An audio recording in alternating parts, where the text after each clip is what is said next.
大家好，我係 Dr. West 劉榮幹醫生，歡迎大家參加網上醫學課程《現代文明病必修課》。呢個課程咧總共分開6個大章節，18個單元嘅內容。首先咧就會同大家介紹一啲文明病嘅早期病徵，提高預防意識。然後咧就會教大家點樣分辨一啲網上嘅真假醫療資訊。跟住咧就同大家介紹一下關於文明病啲健檢報告。如果一啲項目上面有咗紅字，應該係點樣應對呢？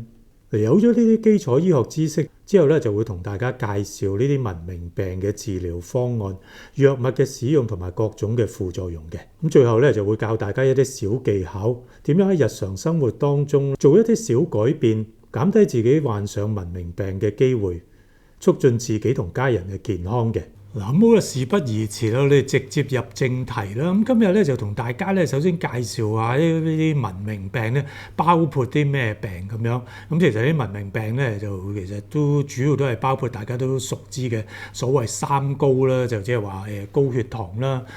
高血脂啦、高血壓啊咁樣呢啲嘢。以台灣嘅研究嚟睇咧，咁就話18歲以上咧就有呢個高血壓嘅人咧有27%，有高血脂嘅人咧，咁啊就有26%，咁高血糖嘅人咧都有11.1%，即係話咧呢啲病咧相當之普遍，同埋咧就有一個傾向咧，呢啲病咧好似越嚟越年輕化咁樣喎，間唔中咧都會見到一啲青少年咧，咁可能第二啲原因睇醫生嘅，咁但係我見佢有陣時咧就會好似佢家長咧就話佢好少做運動嘅喎，同埋睇落去咧都係比較咧就有啲過重嘅現象，咁量一量血壓咧，發覺佢真係高咗嘅喎，血壓咁。到青少年咧，就即係都會有呢啲咁嘅三高嘅問題嘅。咁當然你話好普遍又唔係，但係咧就一定比以前咧就更加普遍同埋更加年輕化。咁我哋講下血壓高先啦。嗱，血壓高咧，台灣嘅標準咧就即係上壓咧就超過130度，下壓咧就細過80度就為之有血壓高啦。咁就第二啲地方嘅標準有啲唔同。如果你血壓長期都高咧，咁血管裏面嘅壓力太過高咧，就會令到啲血管就係提早退化，會變得冇彈性啊，有啲硬化咁樣啦。咁同埋有啲人冇留意嘅咧，就話其實咧血壓高咧，咁就即係血管裏面壓力太大咧，咁都會影響到腎衰竭嘅喎。咁腎衰竭一個好主要原因咧就係血壓高。咁個原理咧就係因為個腎臟裏面咧就有好多微絲血管嘅，咁你血管裏面壓力太大咧，微絲血管裏面咧壓力太過高咧，就會破壞咗裏面啲結構咧，就引致腎衰竭嘅。咁血壓高咧就好多時咧都冇咩病徵嘅，就算高到好犀利咧，有陣時都冇乜感覺嘅。咁最常見咧就係一個情況就係話我哋譬如睇啲長者啊、老人家咁樣，好多時睇其他病，咁最尾我哋一般都會同佢量一量血壓嘅。好多時一量咧就哇好高喎，咁上壓咧超過200幾，下壓咧就超過100幾咁樣，咁呢個相當之高。咁好多時啲長者就會話：哇，你唔會話度錯啊嘛？我冇覺得頭暈喎。冇覺得唔舒服喎，咁但係其實咧就已經血壓相當之高啊！即係話咧，多數情況底下其實都冇咩病徵。咁冇間唔時嘅情況底下咧，都會見到有啲人咧就係有啲唔舒服嘅，譬如最常見就係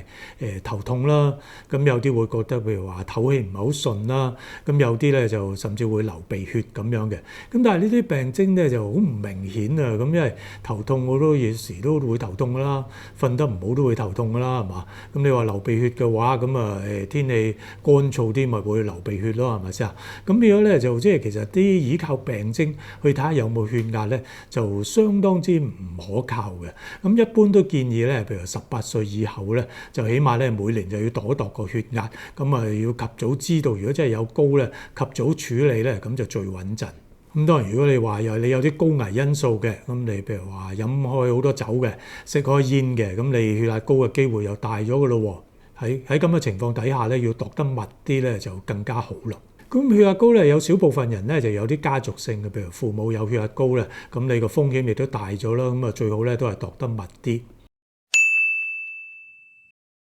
咁第二樣嘢咧，我哋又講下血糖高啊。咁血糖高咧，我哋一般嚟講咧就有兩個指標嘅，一個咧就係度呢個即係空肚嘅時候，即係話你空肚夠8個鐘冇食嘢啦，血液裡面啲糖分咧嗰個濃度咧，咁就為之一個指標啦。咁另外一個指標咧，我哋又計呢個所謂糖化血色素啊，咁叫做 HbA1c 咁樣。HbA1c 係啲咩嚟嘅咧？咁其實好簡單，因為你血液裡面有糖分噶嘛，血液裡面亦都有紅血球噶嘛，紅血球裡面嗰啲蛋白質咧，長期都接觸到啲血糖嘅。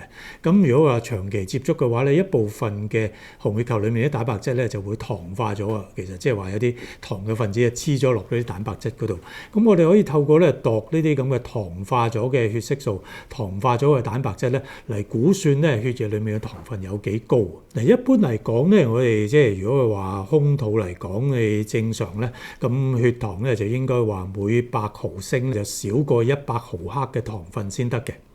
糖尿病嘅話咧，就驗血嘅話，血糖咧空肚血糖咁計咧，就每100毫升咧就超過126個毫克嘅血糖咧，咁啊為之咧就有糖尿病。糖化血色素咧係用一個百分比嚟做一個單位嘅，咁正常嘅糖化血色素咧就應該細過5.7% 啦。咁如果你個糖化血色素咧就大過6.5% 嘅話咧，咁就為之咧應該有糖尿病啦。咁血糖高咗咧，就比較容易咧有病徵嘅。咁大家首先要理解咧，就糖尿病咧，咁一般個原理咧就係所謂胰島素阻抗啊 （insulin resistant） 咁樣。咁 insulin resistant 胰島素阻抗咩意思咧？即係好簡單咁講咧，就話你個身體個胰島素咧，你係有胰島素嘅，不過個效果咧就打咗折扣咁樣。咁胰島素嘅作用咧，就係話個胰臟咧就會分泌呢啲胰島素出嚟咧。咁當我哋食一餐飯嘅時候，咁我哋啲食物吸收咗落個血嗰度咧，我哋血糖咪會上升啊。咁血糖上升咗嘅話咧，咁我哋要靠呢啲胰島素咧，就將血液裡面啲糖分咧，就送入我哋嘅細胞裡面咧，去產生能量嘅。咁即係話咧，糖分喺個血液裡面咧，就唔能夠產生能量嘅。咁一定咧就透過胰島素咧，將佢送咗入我哋細胞裡面咧，先至可以產生能量咧，就維持我哋身體嘅運作嘅。咁如果我哋開始有呢個糖尿嘅傾向，或者有啲早期糖尿病或者正式糖尿病都好啦，咁就有呢個胰島素阻抗嘅情況出現啦。即係胰島素個效果唔係幾好，咁即係話我哋食一餐飯落去咧，咁我哋正常嚟講，我哋需要咁多胰島素就可以將啲血糖咧就送入個細胞裡面。咁但係胰島素阻抗嘅意思咧，就即係話咧，就話我哋需要咧即係咁多嘅胰島素咧，先至可以咧就將嗰啲血糖咧就送入個細胞裡面。咁講咧，即係話我哋身體裡面嘅胰島素咧，長期嘅份量都好多啊，因為個效果唔好啊嘛，咁所以要分泌好多胰島素咧，先至可以補償到，先至可以做到嘢。咁但係當然你個胰臟咧就唔能夠長期分泌無限量咁分泌胰島素噶嘛，長期都分泌大量嘅胰島素咧，慢慢個胰臟咧就會躺平唔做嘢啦。咁佢唔做嘢罷工嘅話咧，咁就會直情咧胰島素都唔夠，胰島素唔夠嘅話咧，咁啊血糖咧就冇辦法全部咧進入晒個細胞裡面咧，咁就血糖咧就會上升啦。